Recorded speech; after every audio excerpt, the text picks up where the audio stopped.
రాజధాని లేని స్థితి నుంచి రాష్ట్ర పాలన ప్రారంభించాం. రాజధాని లేని పరిస్థితి నుంచి 2014లో పాలన ప్రారంభించామని సీఎం చంద్రబాబు తెలిపారు. కొద్ది కాలంలోనే నిలదొక్కున్నామన్నారు.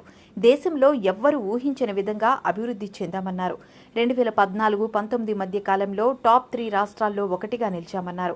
2014-19 మధ్య కాలంలో అన్ని రంగాల్లో ఏపీ అభివృద్ధి చెందిందన్నారు.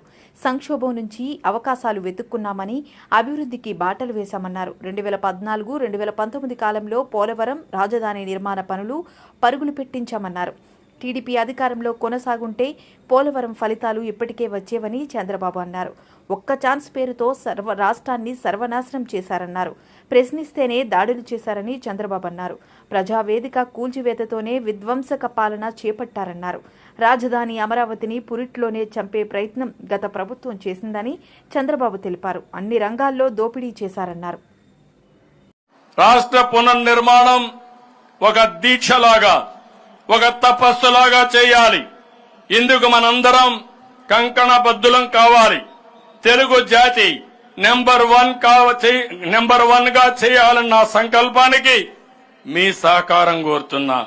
రాష్ట్ర పునర్నిర్మాణ యజ్ఞంలో ప్రతి ఒక్కరూ భాగస్వాములు కావాలని పిలుపుస్తున్నాను. చివరిగా భారత రత్న డాక్టర్ బాబా సాహెబ్ అంబేద్కర్ గారి వ్యాఖ్యలు ఒక్కసారి అందరం గుర్తు చేసుకుందాం. రాజ్యాంగం ఎంత మంచిది అయినా అది అమలు చేసేవాడు మంచివాడు కాకపోతే అది చెడు ఫలితాలు ఇస్తుంది. అదేవిధంగా రాజ్యాంగం మంచిది కాకపోయినా అది అమలు చేసేవాడు మంచివాడైతే మంచి ఫలితాలను ఇస్తుంది.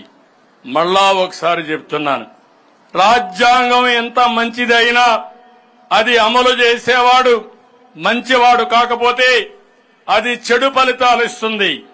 అదేవిధంగా రాజ్యాంగం మంచిది కాకపోయినా అమలు చేసేవాడు మంచివాడైతే మంచి ఫలితాలు ఇస్తుంది. ఇది ఒక రాజకీయ నాయకులకే కాదు, అన్ని రంగాలకు వర్తిస్తుంది. ఈ విషయం మనం గుర్తుపెట్టుకోవాల్సిన అవసరం ఉంది. రాజ్యాంగంతో పాటు ఇప్పుడు పాలకులు మంచివారే కాబట్టి ప్రజలకు 100% మంచే జరుగుతుంది. మంచి చేసే మా ప్రభుత్వానికి మీ ఆశీస్సులు సదా ఉండాలని కోరుకుంటూ మరొక్కసారి మీ అందరికీ 78వ స్వాతంత్ర దినోత్సవ శుభాకాంక్షలు. జై హింద్, జై హింద్.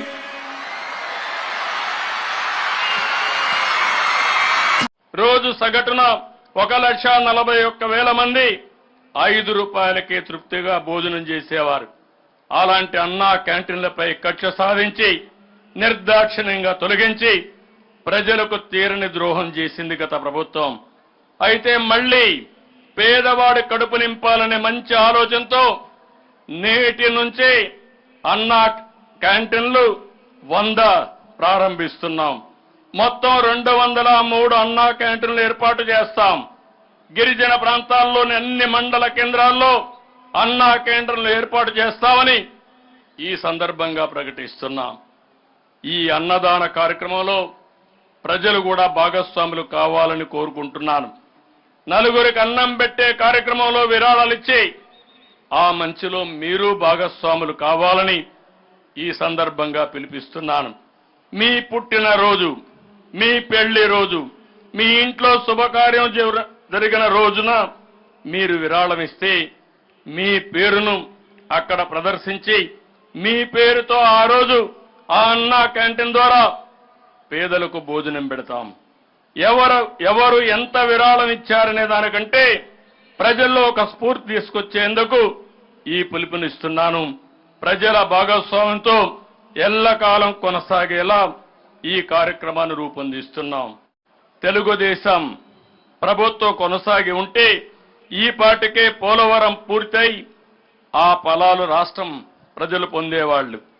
120కి పైగా సంక్షేమ పథకాలు, అభివృద్ధి పథకాలు, శాంతి భద్రతలు, అందరికీ ఉపాధి, పెట్టుబడులు, ఉద్యోగ అవకాశాలతో రాష్ట్రం దూసుకుపోతున్న క్రమంలో 2019లో వచ్చిన ఎన్నికల ఫలితాలు రాష్ట్రాన్ని చీకటిమయం చేశాయి. ఒక్క ఛాన్స్ పేరుతో అధికారంలోకి వచ్చిన పాలకులు కని విని ఎరుగని విధ్వంసాన్ని సృష్టించారు. వ్యవస్థల్ని చెరబట్టారు. బాధితుల్ని నిందితులుగా చేసి ప్రజాస్వామ్యాన్ని అపహాస్యం చేశారు. నియంత పోకడలతో పరదాల పాలనతో రాష్ట్రాన్ని రావణ కాష్టం చేశారు. ప్రభుత్వ టెర్రరిజానికి నాంది పలికారు. ప్రజల ప్రభుత్వ భూములు ఆస్తుల్ని దోచుకున్నారు. ప్రశ్నిస్తే దాడులు, కేసులు, అరెస్టులతో పెను ఉత్పాదం సృష్టించారు. ప్రజావేదిక ధ్వంసంతో ప్రారంభమైన నాటి విధ్వంస పాలనలో సంపద సృష్టి, ఉపాధి కల్పన కేంద్రమైన ప్రజా రాజధాని అమరావతిని పురిట్లోనే చంపే ప్రయత్నం చేశారు. ల్యాండ్, శాండ్, వైన్, మైన్, గంజాయి, డ్రగ్స్, ఎర్రచందనం, రేషన్ బియ్యం మాఫియాలతో లక్షల కోట్ల ప్రజాధనాన్ని కొల్లగొట్టారు.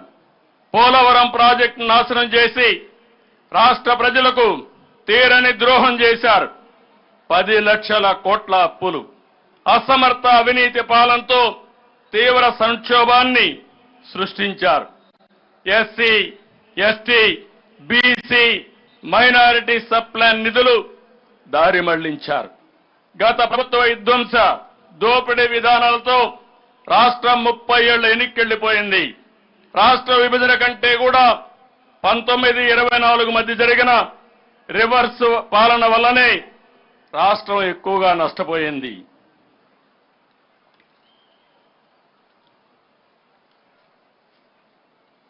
గత ప్రభుత్వ అసమర్థ విధానాలతో రాష్ట్రం అప్పులు 9,74,000 కోట్లకు చేరుకున్నాయి. తలసరి అప్పు 74,790 రూపాయల నుంచి 1,44,336 రూపాయలకు పెరిగింది. తలసరి ఆదాయం 13.2% నుండి 9.5% తగ్గింది. అంటే గత ప్రభుత్వం తీరుతో ప్రజల తలసరి ఆదాయం తగ్గింది. మరోవైపు ద్రవ్యోల్బణం పెరిగింది. దీన్ని బట్టి పేదవారికి ఉపయోగపడే కార్యక్రమాలేవి గత ప్రభుత్వం చేయలేదని స్పష్టమవుతుంది. స్టేట్ డెవలప్మెంట్ కార్పొరేషన్ పేరుతో రైతు బజార్లు, కలెక్టర్ కార్యాలయాలు తదితర ప్రభుత్వ ఆస్తులు తాకట్టు పెట్టి అప్పులు తెచ్చారు. మద్యం అమ్మకాలపై భవిష్యత్తులో వచ్చే ఆదాయాన్ని సైతం తాకట్టు పెట్టి అప్పులు తెచ్చారు.